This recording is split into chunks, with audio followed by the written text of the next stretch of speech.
Makan nasi dicampur gulai, enak rasanya dan bahagia. Sekarang belajar berdiferensiasi, membuat peserta didik berbahagia. Perkenalkan, saya Torine Rambu Baba Ama SPD GR, seorang guru di SMP Kristen Barabanja, Sumba Tengah, Nusa Tenggara Timur. Pendidikan yang berpusat pada peserta didik lebih menekankan pada aspek proses, bagaimana peserta didik belajar dengan efektif. Sebagai calon guru penggerak Angkatan 4 yang sedang menjalani pendidikan, saya merasa tertantang untuk ikut mewujudkan pendidikan yang berpusat pada peserta didik sesuai dengan visi misi guru penggerak. 2 tahun lebih, mulai dari tahun 2020 sampai 2022, Indonesia mengalami gawat darurat akibat virus COVID-19. Dampak pembelajaran terbatas mengakibatkan motivasi dan semangat peserta didik menurun. Kebiasaan anak kurang fokus dalam pembelajaran mengakibatkan kreativitas, daya juang, dan kepercayaan diri peserta didik menurun. Padahal pemikiran Ki Hajar Dewantara, yaitu pengajaran merupakan proses pendidikan yang memberikan ilmu berfaedah.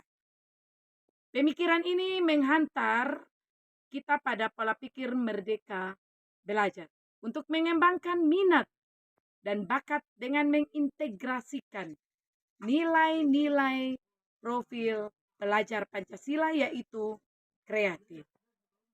Untuk mengatasi permasalahan tersebut, pembelajaran berdiferensiasilah solusinya. Proses mendiferensiasikan pembelajaran dilakukan untuk menjawab kebutuhan, gaya, dan minat belajar dari peserta didik.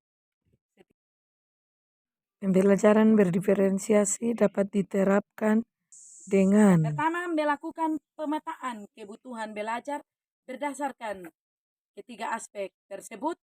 Yang kedua, merencanakan pembelajaran berdiferensiasi berdasarkan hasil pemetaan. Yang ketiga, mengevaluasi dan merefleksikan pembelajaran yang sedang berlangsung.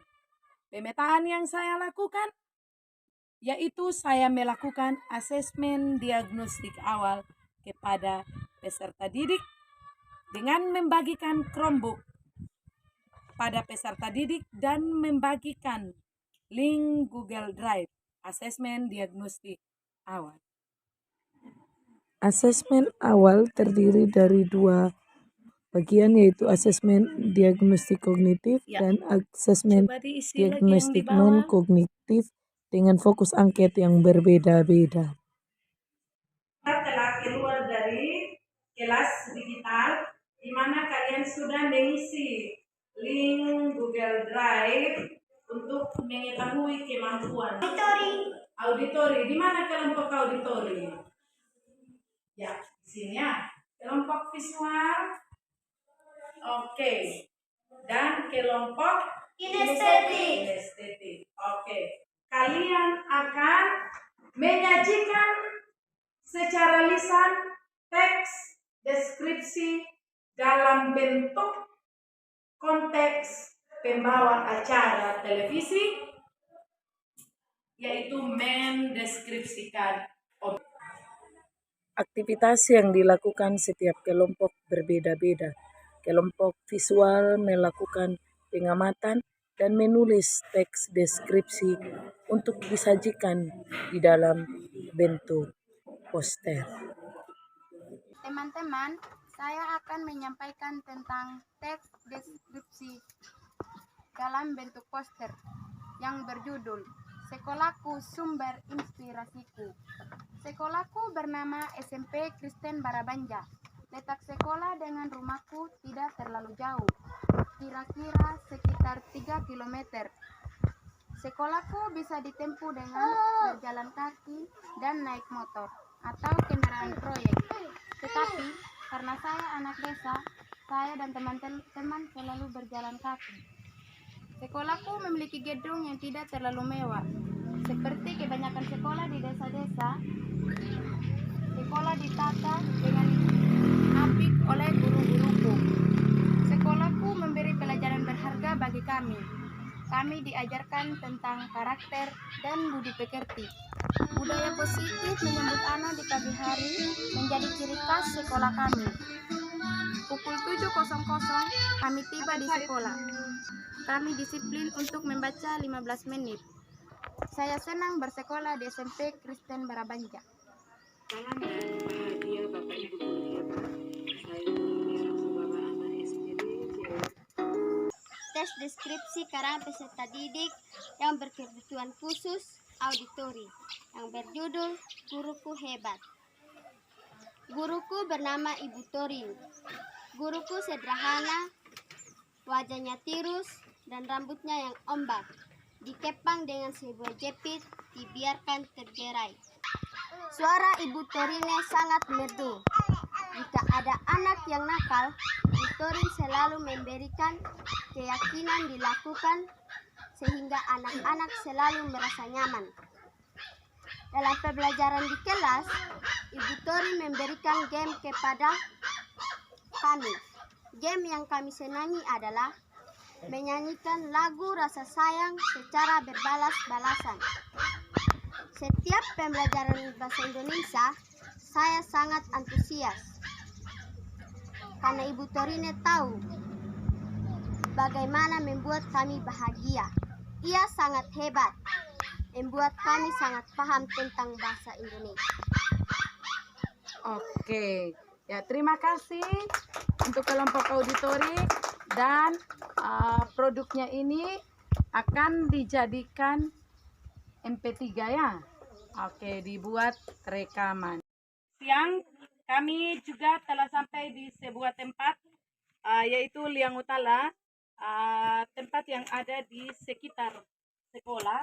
Jadi pembelajaran yang kami lakukan yaitu pembelajaran berbasis aset pada lingkungan sekolah.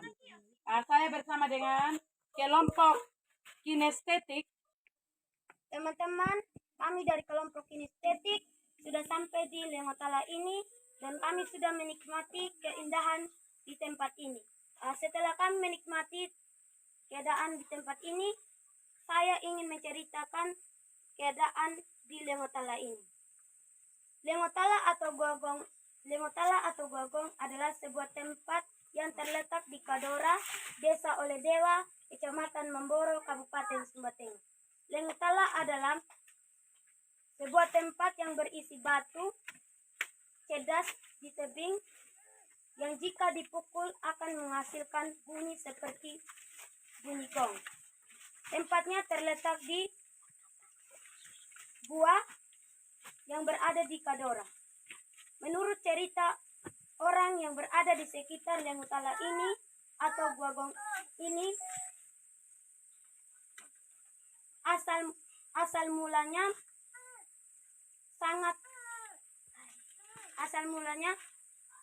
tempat yang sangat unik ini adalah dahulu kala ada sebuah keluarga yang tinggal di tempat ini.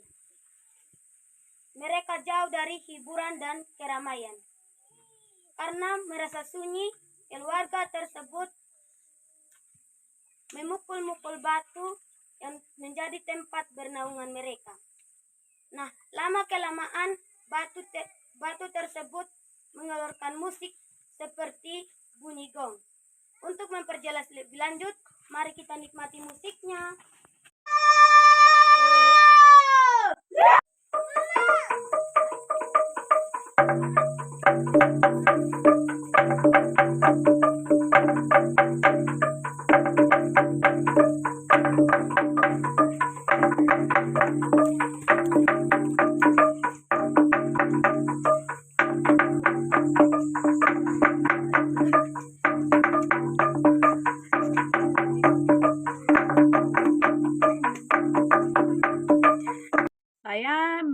evaluasi dengan asesmen diagnostik awal dan asesmen formatif, serta melakukan refleksi pembelajaran. Ya, Ibu akan membacakan hasil refleksi kalian dari kelompok kinestetik.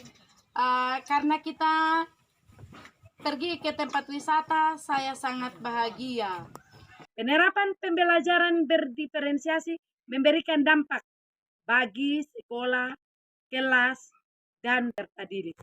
Berdasarkan asesmen formatif yang dilakukan lewat aktivitas pembelajaran anak, penerapan pembelajaran berdiferensiasi dengan akomodir gaya belajar dan berbasis potensi lingkungan dan aset dapat meningkatkan kreativitas peserta didik.